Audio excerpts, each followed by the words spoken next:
My name is Sergeant Joseph Grant. Served in U.S. Army between 1964 to 1967. So where were you first enlisted? Where was I first? I lived in the Bronx, and I was working as a boat builder in City Island, New York. We used to build sailboats for racing and for pleasure. When you found out that there was being a crisis in Vietnam, and you said you were drafted, how did that apply to what you were doing at the time? Were you ready to be drafted? Sure. I had to do what I had to do. I went in, did my physical, called me in, they gave me a token, a one-way token. Yeah, they tell you what to bring, shaving equipment and the clothes you're wearing. No other clothes but the clothes you're wearing, because it was a one-way trip. I mean, you went to Whitehall Street. It was in Whitehall, down Manhattan, and there was a whole bunch of guys there. I would say close to 500 guys, maybe. We're doing physicals and eye tests, hearing tests. All kinds of complete physical. As soon as you did the physical, they had you line up, and you had to raise your hand and to take the oath of office, or the oath of serving in the U.S. Army. And so they automatically deployed you after the physical? Yes, they did. They deployed me to Fort Dix, New Jersey, where I took my basic training. It was in May of '64. It was very hot. I remember those days. Getting off the bus. As soon as you got there, you got the screaming started. You know how they were. They screamed. Oh boy, that's all they did was scream at you. I can't say the curse words because. But they did a lot of cursing there. So when in basic training, do they teach you just fundamental things, or do they get into specifics, or is it just a broad factor of serving? They taught you the military oath, military law. They taught you that. Military law, and then they taught you a lot of physical work, show you how to make a bed, how to tighten the sheets and whatnot, all the secrets, so they can bounce the quarter. They did that. They really did. Bounce the quarter. I couldn't believe it, but they did. And what else? I'm trying to remember. It's military justice, military law, and and what we're going to be doing for the next week. You had to take tests to find out what you're good in, what background you're most capable of. And I came out with electrical. I came out with a pretty good score with electrical, so they sent me to. After that, I went in. After I finished my basic training, they sent me to Fort Gordon, Georgia. Now, did you have prior plans to do anything further with what you were going to do in your life? Were you planning to go into the military, or? Well, I did an extra year because I wanted to become to go into helicopter mechanic school, not to fly them, but just to repair them, because I liked helicopters. I thought they were a cool machine, and they told me that the school was filled up and it was too late for me to get in, so they told me whatever I wanted to pick. So I told them, I said, I'll go signal, put me in signal, electrical. So I went to electrical. And in the places before they sent you before they sent you to where you were stationed, when did you go to Germany? When did you begin that? After I finished my military training, after the basic and after the school that they sent me to, was lineman, telephone lineman school. Learn how to climb poles and put up, they call it a T. You climb the pole with gaffs, you know, and you dig your feet, your legs into the pole, and you climb up step by step. And that was really, really hard. And how did you get to Germany when you? I went by ship, Okay. transport. How was the trip over there? How was that like? It was rough. We ran into bad weather. It must have been a bad storm. It had to have been a bad storm because the seas was high as 5-story building, bigger than the ship itself. And there were dishes flying all over the place. There were men sick. Everybody was sick. They all had seasick. Everybody got seasick. I didn't get seasick. I got seasick afterwards. After we got to Bremerhaven, when I got to Bremerhaven, that's the outskirts of Germany. That was just the first port we hit was Bremerhaven. That's where we deployed. We got off the ship there, and from there, I got onto a train. And from there, I went to Darmstadt. That was my, was it? No, it was Hanau, Germany. That's where I was stationed.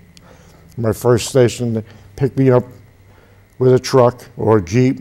I don't remember which one was it. I think it was a Jeep. And they took me to the office. It was late at night. I remember getting there. Oh, it was like 10 or 11 o'clock at night. I got there.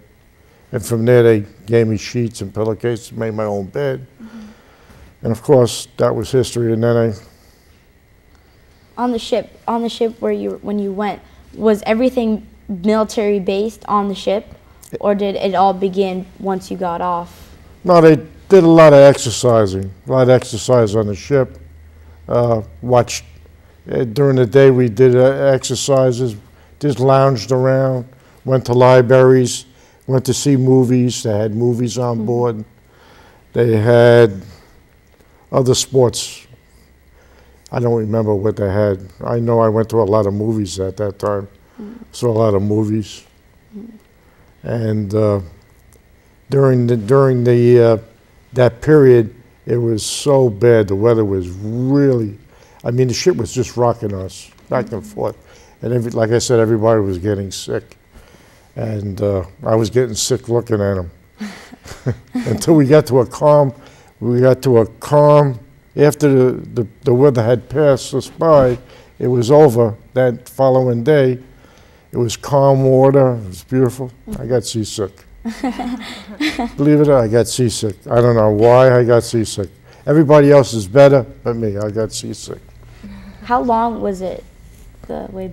The trip was, I think it was like 3 to 4 days, I'm not positive, maybe a week. The most, I think. That's what, you know, long trip. And once you got there to Germany, what did they automatically make you start doing? After No, I didn't do anything. I just went straight from there. The paperwork, they gave me all my paperwork, and they put us on a train. A lot of us, most of us, were all put on trains, and they told us what stop to get off. I would get off at Hanau. That was my stop, and I was on the train like most of the day. It was a long ride. I remember that. It was like 8 hours or 9 hours before I even got to the station where I was supposed to get off. I remember that. And the position that you had, the radio control, how did you start doing that? How did they? Well, I got that when I first got there. I was training with a unit. You know, you had a platoon. You had so many guys in the platoon. I was training with them. We fall out formation that day. I first saw the first sergeant. He welcomed me to the battalion, to the unit, the B company, and he told what he wanted out of us. And then we got into, after that, I was starting to fall out in formation, regular time. We go to chow at a certain time at, I don't remember offhand, I think it was from 6 o'clock till 8 o'clock chow, and then 8:30 would be work formation, and then after work formation, you go to your sites. You go on site and train. You know, you practice, you know, climbing and you know, things like that, running wire. But after that, there was an opening. The first sergeant called me in after I was there about 6 months, I got called in, and there was an opening for a radio operator to be on a van, to run a van, and also I'll be working with another sergeant he works with Mars radio station. Now Mars radio station is a big radio that contacts all over the world. Mm-hmm. And this guy had a license, an FCC license, and I was under his license working under him. And we would contact people all over the world or send messages. Sometimes they were secret messages or sent to Washington, things like that. Mm. Also, I had a truck with a radio on it that also can reach Washington, and I would practice radio messages to different outfits all over the country. Mm. And they were some of the messages were secret. Like I told you, I can't get into that. Mm-hmm. So it was very interesting. I learned a lot, listened and learned, mm-hmm. and practice. That's what I did. Listen, learn, and practice. Mm-hmm. And during that time, was there ever a moment where you thought that it wasn't for you, or there was something else you could have done? I said I had a pretty good time with this. Mm-hmm. I never had any inkling not to work. Mm-hmm. And not liking the job. Mm-hmm. And after you started working in the radio, was there a moment that was something that could have changed if you didn't do something that implied of what you were doing? Was there ever a moment like that? No. Oh, okay. And when you left, when you were deployed, or from when you had to be drafted, were you ready to go? Was I ready? Nobody's ready. I mean, it was hard because you don't know what you're going to get yourself into. You don't know what's going to be like. Mm-hmm. You just went and just hope for the best that you do well. That's all. Can you tell us any specific message that wasn't secret? That wasn't secret. A message? Oh, I don't remember the messages. They could be personal. Some were personal. Most of them were personal.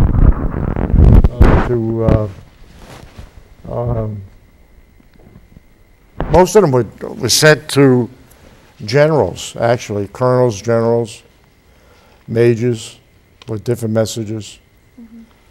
Some had something to do with the job. I don't remember the messages. I don't recall offhand. But it had something to do with the job. And you were telling us about or deployment, getting deployed, or going on maneuvers. We go on maneuvers out of the whole year. We go maybe 6 times, and we go to the field for at least 2 weeks at a time.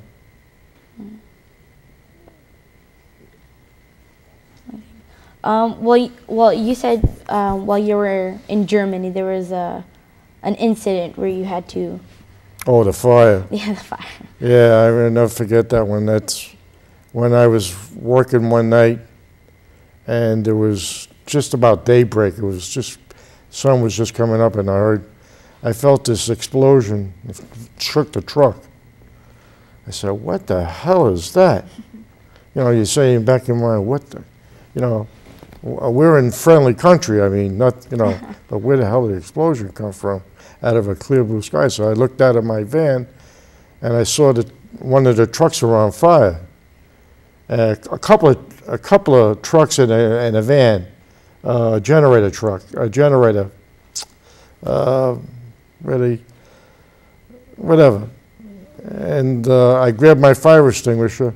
I grabbed a couple of fire extinguishers that I had, and I ran to the truck where the men were supposed to be in, and all I know is they were fighting, and one of them ran out, and the other one chased after him. And that must have been the sergeant that was chasing after his men, because his men took off because he set the fire. But how this fire started was they had a hot plate, and they were cooking their food, and somehow a paper got caught fire, and they couldn't put out the fire, and it just kept, because their fire extinguishers were empty.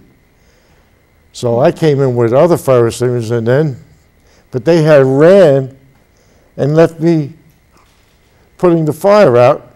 I had to put out the whole fire, and I had to call the whole company, my whole company. We were on top of a mountain. Had to call everybody up with fire extinguishers, every fire extinguishers they had. And we finally put the flame out, finally did. Did you ever hear what happened to the one who started the fire? No. All I know is I had to write a report what happened, the incident. Of course, it's on file. And after that incident, a couple of days later, First Sergeant called me down. He says, I've given you a 7-day pass vacation. You know, he didn't say why, just giving me a vacation. I said, I asked him why. He says, don't ask. He says, you're on vacation. So I took the vacation. I knew why. And back to everything that happened in basic training, you know, when you're learning about, you know, military stuff like military bearing, and you're learning about the basics, learning about your uniform and what you had to wear. Was there anything that's out of the ordinary that many people wouldn't know about the uniform that you had to wear? No, not that I know of. That you have to know about the uniform. How to wear it, and make sure your buttons are all buttoned. That's the only thing. That's all I remember, is that you got to keep your buttons all buttons, all your pants flaps buttoned. Of course, zippers, and if they had buttons there, you have to button that. I mean, but otherwise, there's nothing out of the ordinary. Make sure you put your patches on the right side of your shoulder or your left side if you served in another unit.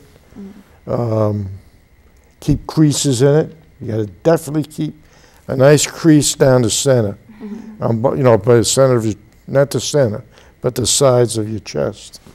And everything had to be starched. Remember that, starched. It was like cardboard. When you put your hand in, it was like putting your hand into a cardboard box. That's how it felt when you put your uniform on. Every day, this is everyday clothes, your work clothes. And as for uniforms, well, that's different. You don't get starch on those. They're regular dress clothes. Yeah. You don't starch those. And was there ever a time that you wanted to go to Vietnam? Sure. To actually go to battle? I wanted to go. Everybody. I think some were scared to go and some were. I wasn't eager to go, but I wouldn't have mind. If I had to go, I had to go. Never was scared about going. How was the process of how they chose? You just stepped there. They called us out one day from formation, and it says they called our names and told us to pack all your civilian clothes and put them in your foot locker. Everybody had a Foot Locker. And put them in the Foot Locker, all your civilian clothes, nothing. Nothing is to go with you. And to ship it, they ship it free. Everything was free. Everything was shipped on the government. The government paid for everything, and they told us that they were going to Vietnam, and oh man, what a riot! It was a riot because a lot of guys didn't want to go, and they were short. In other words, short timers. They call them short timers. I think you know what it means.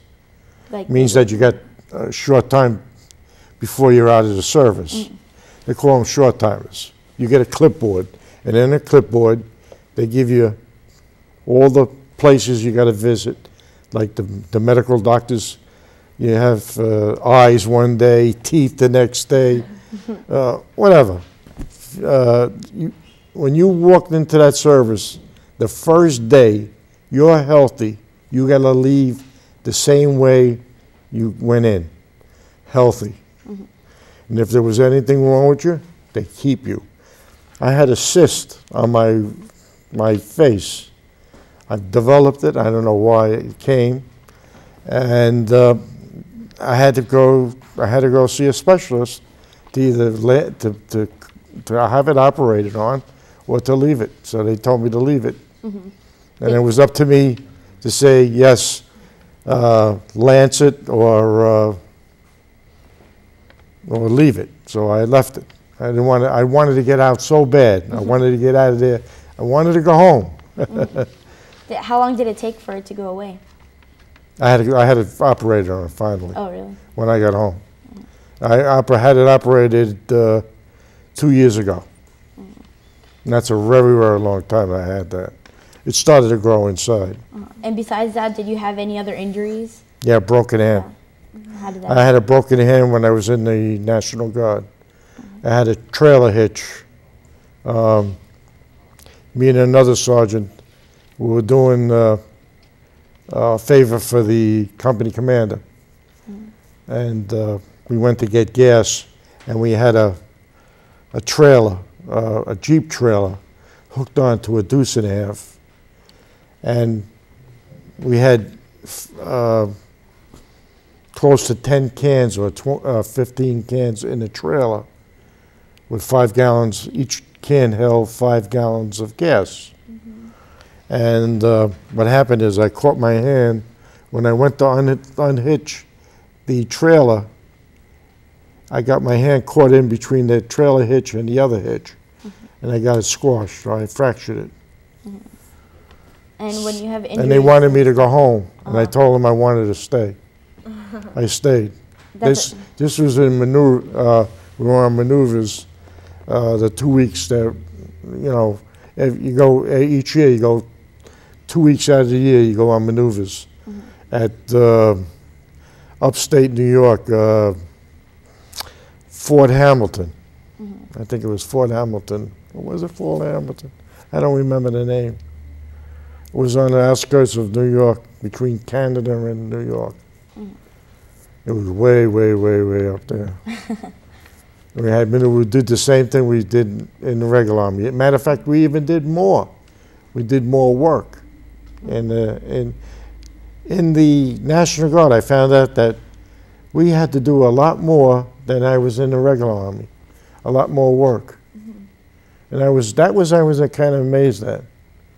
I was very surprised how they want us to be ready at all times. Now I know why. This is the start of because I was on standby for Kuwait, the Gulf War. The Gulf War had just started, and we were on standby.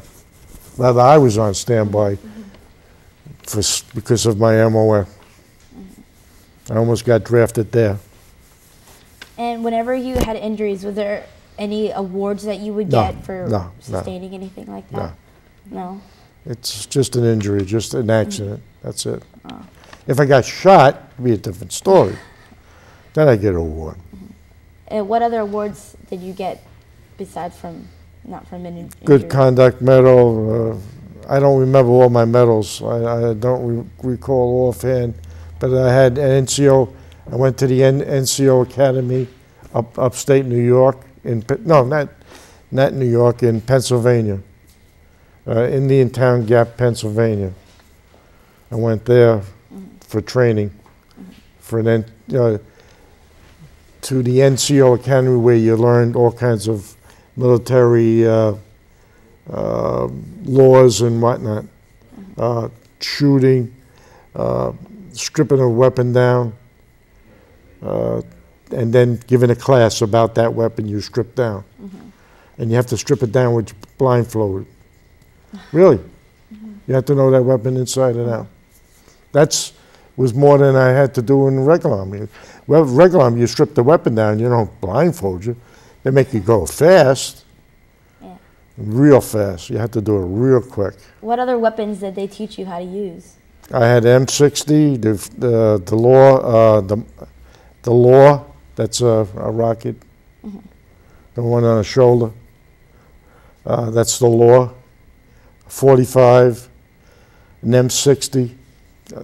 I did when I was in the academy, they had me, I was the one that carried the M60, and I gave a class on it, and I had to strip it down, blindfolded, and put it back blindfolded.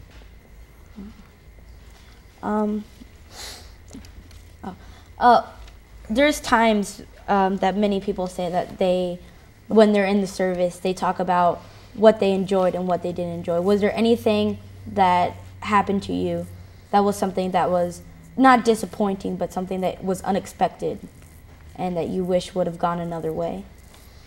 I never thought of it that way. I never had anything that would, everything I did was I liked. Everything, I had no qualms, no nothing. I just hated military life. It's the baloney that goes with it. You know, making your bed every day, and then lining your clothes up, and you have to do GI parties. You have to wash the floor. You got to wax the floors. I hated that. That's the only thing I didn't like. Qualms about it. It's the little stuff. Yeah. And you're always deployed somewhere. You might have to go. You get, like, there's times where I had to suddenly go to Gordon for a class for 2 weeks out of clear blue sky. They ordered you to class for no reason, just so they can have somebody that went to class, that they sent somebody, and you happen to be the pick. And when people were being stationed to go to Vietnam, were you ever disappointed that you weren't chose? Yeah, I was very disappointed because I wanted to know why I didn't go. I was so not disappointed about it.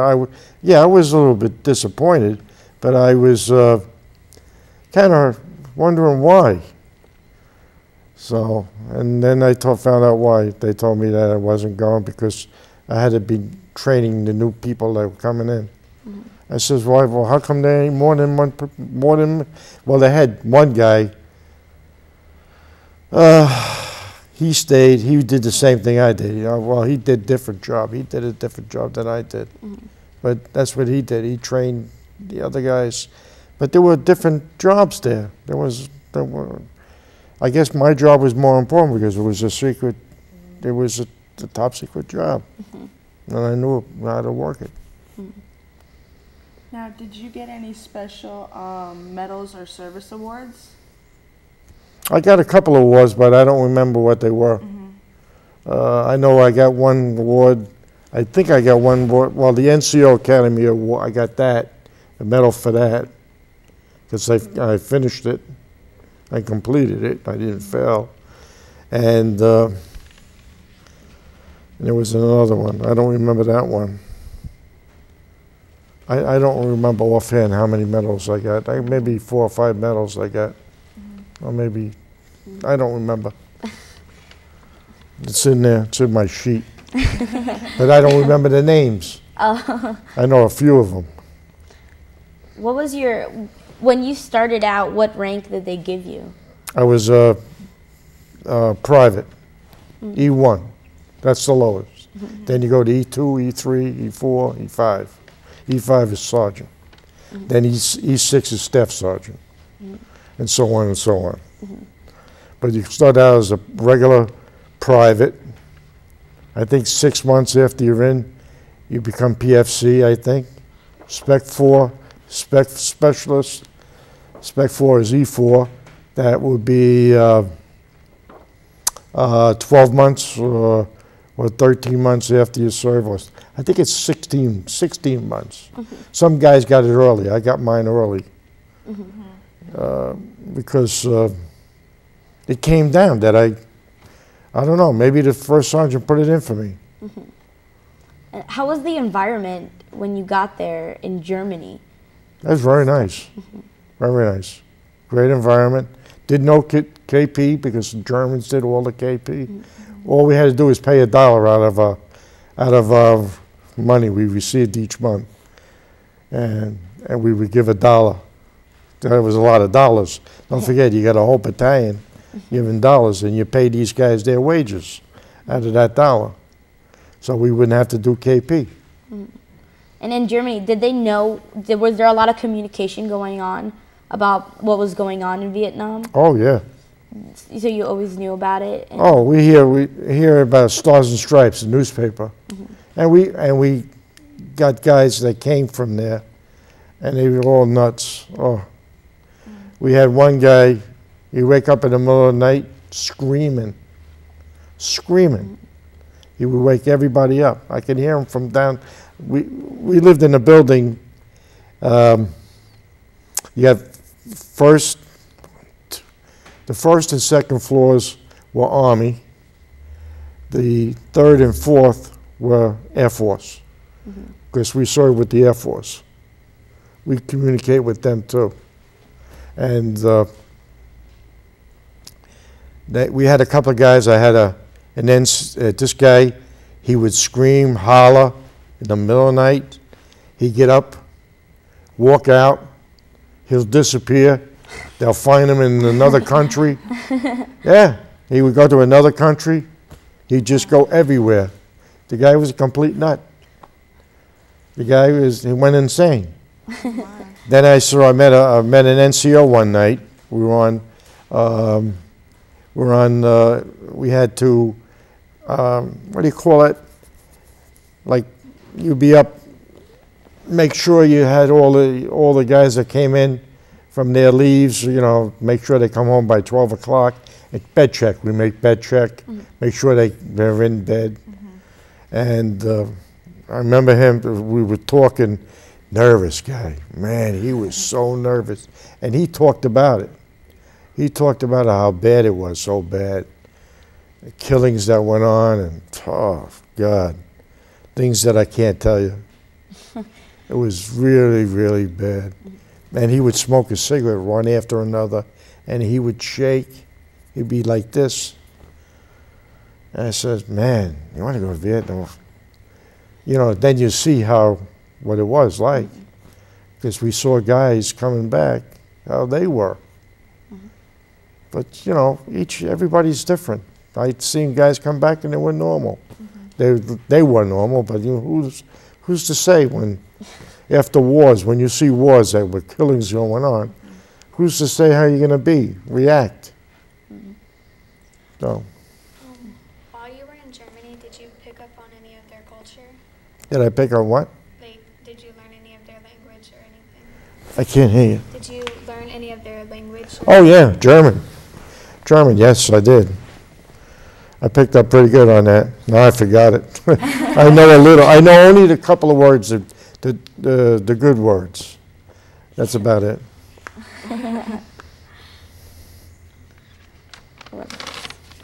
Well, when you start learning about the culture of Germany, did they ever say hate on Vietnam, or? Oh, the people themselves that did this like this?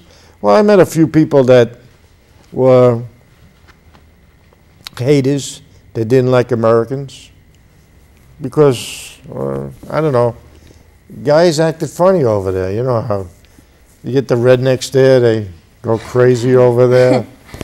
And they raise hell, guys can't hold their drinks. You're talking to kids your age, that, you know, you start drinking and you just fly off the handle. Sometimes people fly off the handle. Mm-hmm.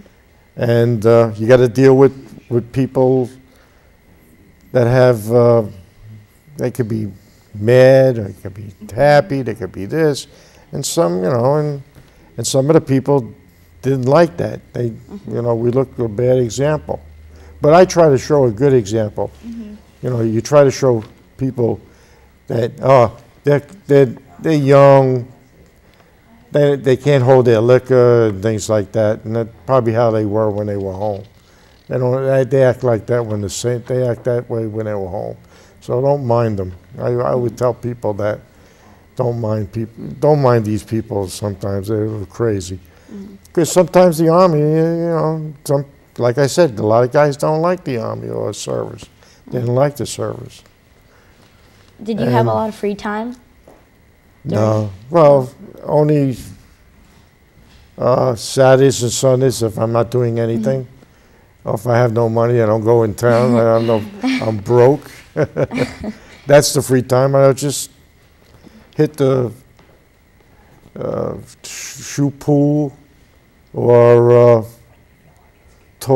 meet my girlfriend or something like that. We go on a date. All right, here? What was a typical day for you? What was a particular? Well, I would meet my girlfriend and we go out to the guest houses, but they call them, it's really bars. And they had dancing there. And it was nice. We got together with our friends, and we always get together with all the guys that I'm with in the service. Most of the friends of mine, because we had our own we had our own clique, sort of, and we would get together and raise hell, but not as much as they were, you know, like not screaming and hollering like an idiot, you know. Because I was drafted. I was 21 when I went in. 20. I think I was 20. I think I was 20 years old when I got in, and then I was 20. What was I? 23 when I got out, and I got married when I was 24, turning 24 when I got married. And who was this wonderful lady you speak of? That's my wife, Evelyn. I met her. She's from the Bronx also. So she lived in Castle Hill in the Bronx. And I lived 10 miles away on the other side of the Bronx. I would have to come by car. Well, first of all, I had to find a job. So first thing I did is when I got out of the service, instead of laying around for so many months, the first thing I did is that day, I got out of the service. It was a Thursday or a Friday. I remember I had it in the weekend. And after the weekend, I went straight to work looking for a job the following Monday. They couldn't believe it. They said, "You just got out." So I got hooked up into a school what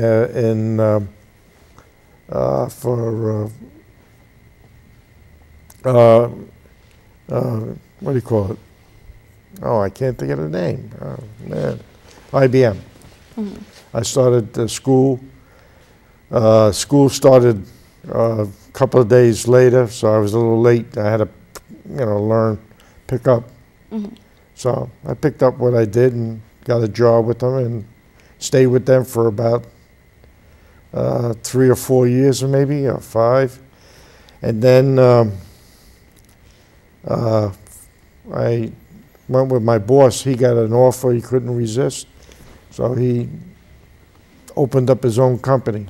They got backing with people with money, and we were doing the same work. But we were doing the same work, and what happened? It economical times, things folded up, of course. I was out of a job, so when I was out of a job, I didn't want it to, my first time being out of a job. Never was without a job. I always had a job.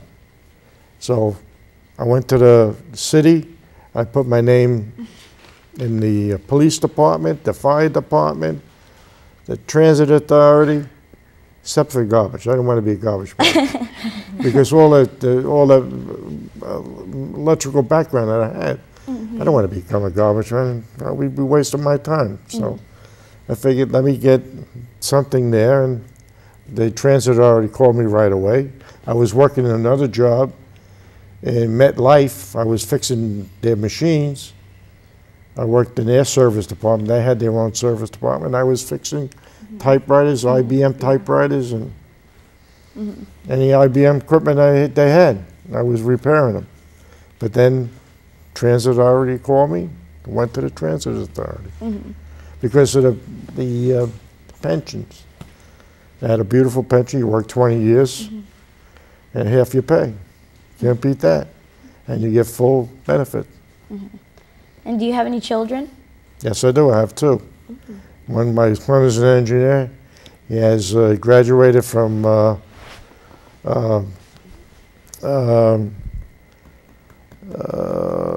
he went to a military school, graduated from there, and he didn't go to the military. He was in the academy. I forgot the name of the academy, but he graduated from there, and then he got his master's. He's got 2 masters, and then my daughter, she graduated from high school. She went in, and she graduated and went into college, and then she graduated from there, got her master's, and now she's going for her license to practice for handicapped children. So she's took the test, and she's waiting to see if she passed for her license. A profile or something profile.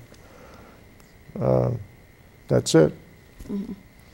Is there anything else you'd like to add? Nah. I'm finished. I think I'm talked out now. Well, thank you very much. And on behalf of all of us from Martin County High School, we'd like to thank you for serving the country and helping us understand how this really relates to the world. Thank you. Thank you very much. It was very nice. Thank you.